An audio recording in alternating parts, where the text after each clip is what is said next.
የሰኔ 12 ስንክሳር።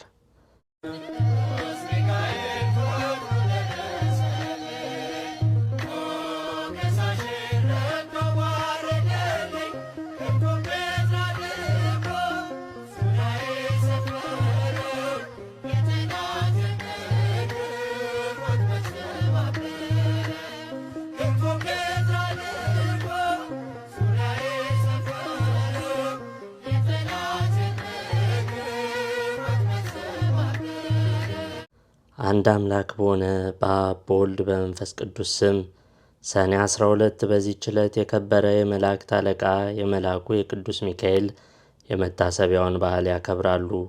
የሚያከብሩበትም ምክንያት እንዲህ ነው። እስክንድርያ በምትባል ከተማ አክለዎጳጥራ የተባለች ንግሥት የንጉሥ በጥሊሞስ ልጅ ዙሃል በሚባል ኮከብ ስም ያሰራችው ታላቅ ምኵራብ ነበረና በየዓመቱ ሰኔ በባተ በ12 ቀን በዚያ ምኵራብ ሕዝቡ ተሰብስቦ ታላቅ በዓል ያደርጉ ነበር። በዚያም ምኵራብ ውስጥ ዙኸል የሚሉት ታላቅ የናስ ጣዖት ነበረና በዓሉ በሚከበርበት ዕለት ብዙ ፍሪዳዎችን ያርዱለት ነበር። አባ እለእስክንድሮስም እስከተሾመበት ዘመን ድረስ ለዚያ ጣዖት እንዲህ ሲያደርጉ ኖሩ። ይኸውም 300 ዓመተ ምሕረት ተፈጽሞ በአራተኛው ምዕት ውስጥ ነበር።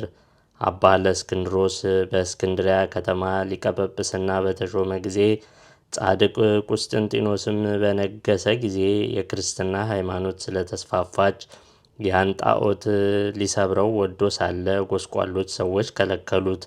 እንዲህም አሉት፣ እኛ በዚህ ቦታ ይህን በዓል ማክበር ለምደናል። እነሆ ከአንተ በፊት 18 ሊቃነ ጳጳሳት አልፈዋል። ይህን ልማዳችንንም አልለወጡብንም። አባ እለእስክንድሮስ ግን ገሠጻቸው፣ አስተማራቸውም። ስህተታቸውንም በመግለጥ እንዲህ ብሎ አስተማራቸው። ይህ ጣዖት የማይጎዳና የማይጠቅም ነው። እርሱንም የሚያመልክ ሰይጣናትን ያመልካቸዋል። ምክሬንስ ብትሰሙ ቀድሞ እንደነበረ አድርጌ ይህን በዓል እሠራላችኋለሁ። ይኸውም ጣዖቱን እንድንሰብረው ምኵራቡንም እንድንባርከውና በከበረ መልአክ በመላእክት አለቃ በቅዱስ ሚካኤል ስም ቤተ ክርስቲያን አድርገን እንድንሰይመው ነው። እኛም ይህን ታላቅ በዓል እንሠራለን። የሚታረዱትም ላሞችና በጎች ለድሆች፣ ለጦም አዳሪዎች፣ ለችግረኞችም በከበረው መልአክ ስም ምግብ ይሁኑ። እርሱ በእግዚአብሔር ዘንድ ባለሟልነት ያለው ስለሆነ ስለ እኛ ይማልዳልና። ይህንንም ብሎ በዚህ በጎ ምክር አስወደዳቸው። እነርሱም ታዘዙለት። ከዚህም በኋላ ያንን ምኵራብ አድሰው በዚህ በከበረ መላእክት የመላእክት አለቃ ቅዱስ ሚካኤል ስም ቤተ ክርስቲያን አደረጉት። በዚህችም ዕለት አከበሯት። እርሷም የታወቀች ናት። እስላሞችም እስከ ነገሱበት ዘመን ኑራ ከዚያ በኋላ አፈረሷት። ይህም በዓል ተሠራ፣ እስከ ዛሬም ጸንቶ ይኖራል።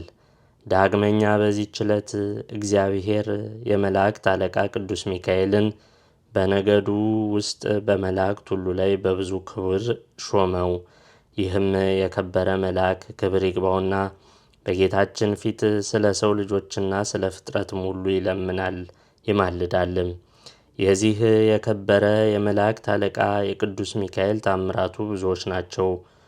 ከእነርሱም አንዱ ይህ ነው። እግዚአብሔርን የሚፈራ አንድ ሰው ነበረ። እርሱም የከበረ የቅዱስ ሚካኤል በዓሉን መታሰቢያ በየወሩ 12ኛው ቀን ይልቁንም በሰኔና በኅዳር ወር አብልጦ ያከብረው ነበር። በጎረቤቱም ርኅራኄ የሌለው አንድ ባለጠጋ ሰው ነበረ። ይህን እግዚአብሔርን የሚፈራውን ሰው የከበረ መልአክ የቅዱስ ሚካኤል በዓል በሚያደርግበት ጊዜ ይጠላውና ያቃልለው ነበር። ለድሆች ስለ መራራቱም ይዘባበትበት ነበረ። የሕይወቱ ዘመንም ተፈጽሞ የሚሞትበትና ከዚህ ከኃላፊው ዓለም ድካምም የሚያርፍበት ጊዜ ሲቀርብ የክቡር መልአክ ሚካኤልን የበዓሉን መታሰቢያ ታደርግ ዘንድ ምጽዋት ሰጭም ትሆን ዘንድ ሚስቱን አዘዛት። ከዚህም በኋላ አረፈና ገንዘው ቀበሩት። ሚስቱም ጸንሳ ነበረች። የመውለጇ ጊዜም ደርሶ ምጥ ያዛት። በታላቅ ጭንቀት ውስጥ ሳለችም እንዲህ ብላ ጸለየች። የእግዚአብሔር መልአክ ሆይ ራራልኝ፣ በእርሱ ዘንድ ባለሟልነት አለህና በእግዚአብሔር ዘንድ ስለ እኔ ለምንልኝ። ይህንንም ባለች ጊዜ በቤቷ ውስጥ ብርሃን በራ፣ ከችግርም ዳነች። መልኩ ውብ የሆነ ወንድ ልጅንም ወለደች። የእግዚአብሔርም መልእክተኛ ቅዱስ ሚካኤል ከሰማይ ወርዶ ሕፃኑን እንዲህ ብሎ ባረከው። ርኅራኄ የሌለውን የዚህን ባለጸጋ ገንዘብና ሀብት ጥሪቱንም ሁሉ ይህ ሕፃን እንዲወርስ እግዚአብሔር አዟል። ባለጸጋውም በቤቱ በአልጋው ላይ ሳለ ጌታ ጆሮውን ከፍቶለት ይህን ነገር ከመልአኩ ሰማ። ይህንንም በሰማ ጊዜ ታላቅ ኀዘን ደረሰበት። ሕፃኑንም የሚገድልበትን ምክንያት ይፈልግ ጀመረ። ነገር ግን ክብር ይግባውና ጌታ ይጠብቀው ነበር። ከዚህም በኋላ ያ ባለጸጋ ምክንያት አዘጋጅቶ የሚያገለግለኝ ልጅ ይሆነኝ ዘንድ ልጅሽን ስጭኝ፣ እኔም እየመገብኩና እያለበስኩ አሳድገዋለሁ፣ ላንቺም 20 ወቄት ወርቅ እሰጥሻለሁ አላት። ይህንንም ነገር ከባለጸጋው በሰማች ጊዜ ስለ ችግሯ እጅግ ደስ አላት። ልጇንም ሰጠችው። እርሱም 20 ወቄት ወርቅ ሰጣት። ልጇንም ወሰደው። የምሻው ተፈጸመልኝ ብሎ ደስ አለው። ከዚያም በኋላ በልጁ ቁመት ልክ ሳጥን አሰርቶ ሕፃኑን በሳጥኑ ውስጥ አስገብቶ ዘጋበት። እስከ ባሕርም ተሸከመው፣ ወስዶም በባሕር ጣለው። ክብር ይግባውና በጌታችን ፈቃድ ያ ሳጥን ሳይሰጥም ከዚያች አገር 20 ቀን መንገድ ያህል ርቃ ወደምትገኝ ወደ አንዲት አገር ወደብ እስከሚደርስ በባሕሩ ላይ ተንሳፈፈ። በባሕሩም አካባቢ በጎቹን አሰማርቶ የሚጠብቅ አንድ ሰው ነበረና ሳጥኑን በውኃ ላይ ተንሳፎ አየው። እርሱም ከባሕሩ አውጥቶ ወደ ቤቱ ወሰደው። ይህንም ሳጥን እንዴት እንደሚከፍተው ያስብ ጀመረ። ይህንም ሲያስብ ወደ ባሕሩ ይሄድ ዘንድ ጌታችን በልቦናው ሐሳብ አሳደረበት። ወዲያውኑም ተነስቶ ወደ ባሕሩ ሄደና አንድ ዓሣ የሚያጠምድ ሰው አገኘ። ዓሣ አጥማጁንም መረብህን በእኔ ስም ጣል፣ ለሚያዘውም ዓሣ ዋጋውን እሰጥሃለሁ አለው። አጥማጁም እንዳለው አደረገ። ያን ጊዜም ታላቅ ዓሣ ተያዘ። ዋጋውንም ሰጥቶ ዓሣውን ተቀበለ። ዓሣውንም ይዞ ወደ ቤቱ ሄደ። ለራትም ይጠብሰው ዘንድ አረደው። በሆዱም ውስጥ መክፈቻ አገኘ። በልቡም ይህ መክፈቻ ይህን ሳጥን ይከፍተው ይሆን አለ።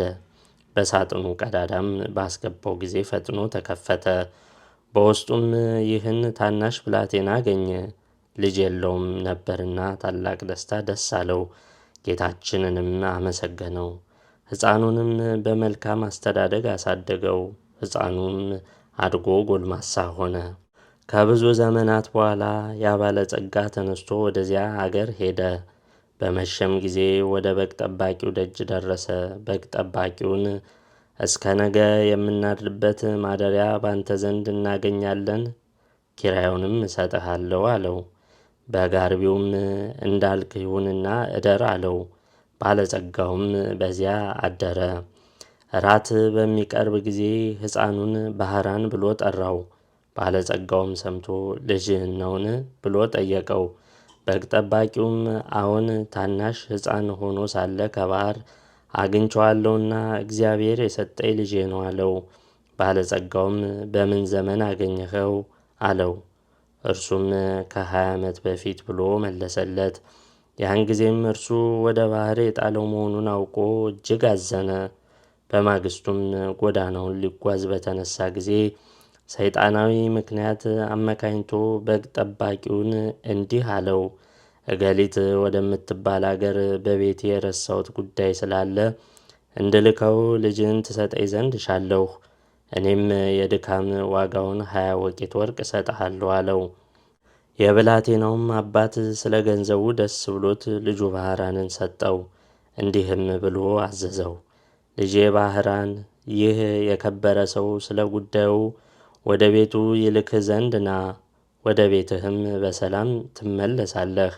ባሕራንም አባቴ ሆይ እሺ፣ በጎ ያዘዝኸኝን ሁሉ አደርጋለሁ አለ። ያን ጊዜም ባለጸጋው ወደ መጋቢው እንዲህ ብሎ ደብዳቤ ጻፈ። ይህችን ደብዳቤ በምታነባት ጊዜ ደብዳቤውን ይዞ የመጣውን ገድለህ በጉድጓድ ውስጥ ጣለው፣ ማንም አይወቅ። በመካከላቸውም የሚተዋወቁበትን ምልክት ጽፎ አሸጋት። ለባህራንም ሰጠው። ለመንገዱም የሚሆነውን ስንቅ ሰጠው።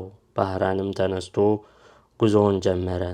ሲጓዝም ሰንብቶ የአንዲት ቀን ጉዞ ሲቀረው እነሆ የመላእክት አለቃ የከበረ መልአክ ቅዱስ ሚካኤል በንጉሥ ጭፍራ አምሳል በነጭ ፈረስ ላይ ተቀምጦ አንተ ጎልማሳ የያዝኸው ምንድን ነው? አለው። ወደ እገሌ አገር ወደ ቤቱ ለማድረስ ከአንድ ባለጸጋ የተጻፈች መልእክት ናት አለው። ያችን ደብዳቤ አሳየኝ አለው። እርሱም ስለፈራ ሰጠው። በዚያን ጊዜም የከበረው መልአክ ቅዱስ ሚካኤል ያችን የሞት መልእክት ደመሰሳት። በእርሷ ፈንታም በንፋት ለውጦ እንዲህ ብሎ ጻፈ። ይችን ደብዳቤ ይዞ ለመጣ ባህራን ለሚባል ሰው ይች ደብዳቤ ደርሳ በምትነበብበት ጊዜ ልጄ እገሊትን አጋቡት። በውስጥና በውጭ ያለው ንብረቴና ጥሪቴን፣ ወንዶችና ሴቶች ባሮቼን፣ ጠቅላላ ንብረቴንም አውርሼዋለሁና የፈለገውንም ሊያደርግ ሥልጣን ሰጥቼዋለሁና እኔን አትጠብቁኝ። እኔ ብዙ ዘገያለሁ። የእኔ ሹም እገሌ ሆይ በእኔና በአንተ መካከል ይህች ምልክት እነኋት።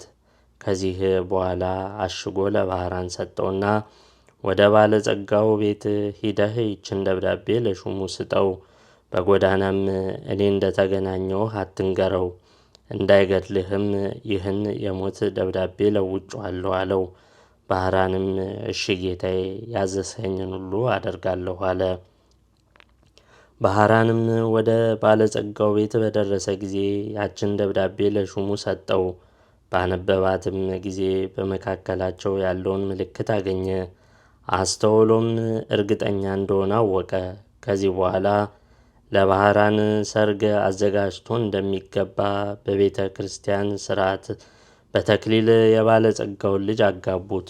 40 ቀን ያህልም ደስታና ሐሴት እያደረጉ ኖሩ። ከዚህ በኋላ ባለጸጋው ከሄደበት መመለሻው ጊዜ ሆኖ በደስታ የሆነውን የመሰንቆና የእንዚራ ድምፅ ሰምቶ ይህ የምሰማው ምንድን ነው ብሎ ጠየቀ። እነርሱም ስሙ ባህራን ለተባለ ያንተን ደብዳቤ ላመጣ ጎልማሳ ሰው ልጅህ እገሊትን አጋቡት። እነሆ ለ40 ቀናት በሰርግ ላይ ነው። ገንዘብህንና ጥሪትህንም ሁሉ ወንዶችንና ሴቶች ባሮችን አንተ እንዳዘዝክ ሰጥተውታል አሉት። ይህንንም በሰማ ጊዜ ደንግጦ ከፈረሱ ላይ ወደቀ፣ በድንገትም ሞተ። ባህራንም በጎ ሥራዎችን የሚሠራ ሆነ። የተገለጸለትና ከመገደል ያዳነው የመላእክት አለቃ የከበረ መልአክ ቅዱስ ሚካኤል እንደሆነ፣ ሊገድለው የሚሻውን የባለጸጋውን ጥሪቱን ሁሉ ያወረሰውም እርሱ እንደሆነ ተረዳ። የዚህን የከበረ የመላእክት አለቃ የቅዱስ ሚካኤልን መታሰቢያ በየወሩ ያደርግ ጀመረ። ቤተ ክርስቲያንም ሠራለት። የቅዱስ ሚካኤልንም ስዕሉን አስሎ በቤተ ክርስቲያን ውስጥ አደረገው። ከእርሱም ብዙዎች ድንቆች ተአምራቶች ተገለጡ። ባህራንም ቅስና ተሹሞ እስከ ዕለተ ሞቱ በዚያች ቤተ ክርስቲያን ውስጥ የሚያገለግል ሆኖ ኖረ። በዚህ በከበረ የመላእክት አለቃ ቅዱስ ሚካኤል አማላጅነት ከእናቱና ከአባቱ ከልጆቹም ጋራ የዘላለም ሕይወትን ወረሰ። መድኃኒታችን በተነሳበትም ቀን ይህ ክቡር መልአክ ቅዱስ ሚካኤል ከውስጠኛው መጋረጃ ውስጥ ገብቶ በክብር ባለቤት ፊት እንዲህ እያለ ይለምናል። እውነት ስለሆነ ቃል ኪዳንህ በምድር መታሰቢያዬንም የሚያደርጉትን ትምርልኝ ዘንድ ፈጣሪ ሆይ እኔ አገልጋይህን መልእክተኛህ ከቸርነትህ እለምናለሁ። አንተ መሐሪና ይቅር ባይ ነህና። የክብር ባለቤት ጌታችንም እንዲህ ብሎ ይመልስለታል። የመንፈሳውያን ሰማያውያን መላእክት አለቃቸው ሚካኤል ሆይ መታሰቢያህን የሚያደርገውን ሁሉ መሸከም እንደምትችል ከሲኦል 3 ጊዜ በክንፎች ተሸክመህ እንድታወጣ እነሆ እኔ አዝዤሃለሁ። ይህንንም ቃል በሰማ ጊዜ እጅግ ደስ ብሎት የበዓሉን መታሰቢያ ከሚያደርጉት በክንፎቹ ተሸክሞ የእሳቱን ባሕር አሳለፋቸው። እነርሱንም ከብቻው ጌታ በቀር የሚቆጥራቸው የለም። ስለዚህም የዚህን ታላቅ የከበረ የመላእክት አለቃ ቅዱስ ሚካኤልን የበዓሉን መታሰቢያ ለማድረግ መታገል ይገባናል። እርሱ ከሰይጣን ወጥመድ ያድነን ዘንድ በዘመናችን ሁሉም ይጠብቀን ዘንድ ኃጢአታችንንም ያስተሰርይ ዘንድ መከራችንንም ያርቅ ዘንድ የምድራችንንም ፍሬ ይባርክ ዘንድ ፈቃዱንም ለመስራት ይረዳን ዘንድ ከእኛ ወገን የሞቱትን ዕረፍተ ነፍስ ይሰጥ ዘንድ ወደ መንገድ የሄዱ አባቶቻችንንና ወንድሞቻችንን ወደ ቤታቸው በሰላም በጤና ይመልሳቸው ዘንድ በመካከላችንም ፍቅር ያድለን ዘንድ እስከ መጨረሻይቱም ሕቅታ ድረስ በቀናች ሃይማኖት ያጸናን ዘንድ በእግዚአብሔር ፊት ስለ እኛ ይለምናልና። የክርስቶስ ወገኖች የሆኑ መኳንንቶቻችንንም ጠብቆ በወንበሮቻቸው ላይ ያጸናቸው ዘንድ የሳቱትንም ወደ ቀናች ሃይማኖቱ ይመልሳቸው ዘንድ ለእግዚአብሔር ምስጋና ይሁን። እኛንም በዚህ መልአክ አማላጅነት ይማረን ለዘላለሙ አሜን። ዳግመኛም በዚች ቀን እግዚአብሔርን የሚፈራ አስተራኒቆስ የሚስቱ የቅድስት አፎምያ የዕረፍቷ መታሰቢያ ሆነ። ይህም ሰው በየወሩ 3 በዓላቶችን እያከበረ ኖረ። እነዚህም ክብር ይግባውና የጌታችን የኢየሱስ ክርስቶስ የልደቱ መታሰቢያ በየወሩ በ29፣ የእመቤታችን የቅድስት ድንግል ማርያም በዓል መታሰቢያ በየወሩ በ21፣ የከበረ የመላእክት አለቃ የሆነ የቅዱስ ሚካኤልን በዓል መታሰቢያ በየወሩ በ12 ናቸው። የሚሞትበትም ጊዜው ሲቀርብ እርሱ ሲሠራው የነበረውን ምጽዋት ይልቁንም እኒህን 3ቱን በዓላት እንዳታስታጉል ሚስቱን ቅድስት አፎምያን አዘዛት። እርሷም የከበረ የመልአኩን የቅዱስ ሚካኤልን ስዕል ያስልላት ዘንድ ባሏን ለመነችው። እርሱም አሰርቶ ሰጣትና በቤቷ ውስጥ በክብር አኖረችው። ባሏም ካረፈ በኋላ ባሏ ያዘዛትን መስራት ጀመረች። ሰይጣን ግን ቀናባት። በመበለት ሴት መነኩሲት ተመስሎ ከእርሷ ጋር ተነጋገረ። እንዲህ አላት፣ እኔ አዝንልሻለሁ ራራልሽም አለሁ። ገንዘብሽ ሳያልቅ የልጅነትሽም ወራት ሳያልፍ አግብተሽ ልጅ ትወልጅ ዘንድ እመክርሻለሁ። ባልሽም መንግሥተ ሰማያትን ወርሷል፣ ምጽዋትም አይሻም። አፎምያም እንዲህ ብላ መለሰችለት፣ እኔ ከሌላ ሰው ጋር ላልገናኝ በእግዚአብሔር ፊት ቃል ኪዳን አድርጌአለሁ። ርግቦችና መንጢጦች እንኳን ሌላ ባል አያውቁም። በእግዚአብሔር አርአያ ከተፈጠሩ ሰዎች ይህ ሊሆን እንዴት ይገባል? ምክሩንም ባልሰማች ጊዜ አርአያውን ለውጦ በላዩዋ ጮኸባት። እንዲህም አላት፣ እኔ በሌላ ጊዜ እመጣለሁ። እርሷም የከበረ የመልአኩ የሚካኤልን ስዕል ይዛ ሳደደችው። ከዚህም በኋላ ሰኔ 12 የከበረ የመልአኩ የቅዱስ ሚካኤል በዓል በሚከበርበት ዕለት እርሷም የበዓሉን ዝግጅት ስታዘጋጅ ሳለች ብርሃናዊ መልአክ መስሎ መጣ። አፎምያ ሆይ ሰላም ላንቺ ይሁን፣ እኔ የመላእክት አለቃ ሚካኤል ነኝ። ጌታ ወደ አንቺ ልኮኛልና እርሱም ይህን መመጽወትሽን ትተሽ ለአንድ ምዕመን ሚስት ትሆኝ ዘንድ ጌታ አዞሻል። ባል የሌላት ሴት መልሕቅ የሌለውን መርከብ እንደምትመስል ወቂ። እንደ አብርሃምና ያዕቆብ እንደ ዳዊትም እንደ እነርሱ ያሉ ብዙ ሴቶችን እንዳገቡ እግዚአብሔርንም ደስ እንዳሰኙት ከብሉይ ኪዳን መጻሕፍት ጥቅሶች ያመጣላት ጀመረ። ቅድስት አፎምያም መልሳ አንተ የእግዚአብሔር መልአክ ከሆንህ የመስቀል ምልክት ከአንተ ጋር ወዴት አለ? የንጉሥ ጭፍራ የሆነ ሁሉ የንጉሥን ማኅተም ሳይዝ ወደ ሌላ ቦታ አይሄድምና አለችው። ሰይጣኑም ይህን በሰማ ጊዜ መልኩ ተለወጠና አነቃት። እርሷም ወደ ከበረ መልአክ ወደ ቅዱስ ሚካኤል ጮኸች። ወዲያውም ደርሶ አዳናት። ያንንም ሰይጣን ይዞ ይቀጠቅጠው ጀመር። ሰይጣኑም ጮኸ፣ ማረኝ፣ ያለ ጊዜ አታጥፋኝ፣ እግዚአብሔር እስከ ዓለም ፍጻሜ ታግሶናልና እያለ ለመነው። ከዚያም ተወውና አባረረው። የከበረ መልአክ ቅዱስ ሚካኤል እንዲህ አላት፣ ብጽዕት አፎምያ ሆይ ሄደሽ የቤትሽን ሥራ አዘጋጂ። አንቺ ከዚህ ዓለም በሞት ትለያለሽና፣ እነሆ እግዚአብሔርም ዓይን ያላየውን ጆሮም ያልሰማውን በሰው ልብም ያልታሰበውን አዘጋጅቶልሻል። ይህንንም ብሎ ሰላምታ ሰጣት፣ ወደ ሰማያትም አረገ። የበዓሉንም ዝግጅት እንደሚገባ ከፈጸመች በኋላ ወደ ኤጲስቆጶሱና ወደ ካህናቱ ሁሉ ላከች። ወደ እርሷም በመጡ ጊዜ ለድሆችና ለጦም አዳሪዎች ይሰጧቸው ዘንድ ገንዘቧን ሁሉ አስረከበቻቸው። ከዚህም በኋላ ተነስታ ጸለየች። የከበረ የመልአኩ የቅዱስ ሚካኤልንም ስዕል አንስታ ታቅፋ ሳመችው። ያን ጊዜም በሰላም አረፈች። ለእግዚአብሔርም ምስጋና ይሁን፣ እኛንም በጸሎቷ ይማረን። የዚህንም የከበረ መልአክ ቅዱስ ሚካኤል የረድኤቱ ኃይል ሁላችን ክርስቲያን ወገኖችን ይጠብቀን ለዘላለሙ አሜን። ያፎምያ ረዳት ነህ ሚካኤል፣ ያፎምያ ረዳት ነህ ሚካኤል፣ ቅሩበ እግዚአብሔር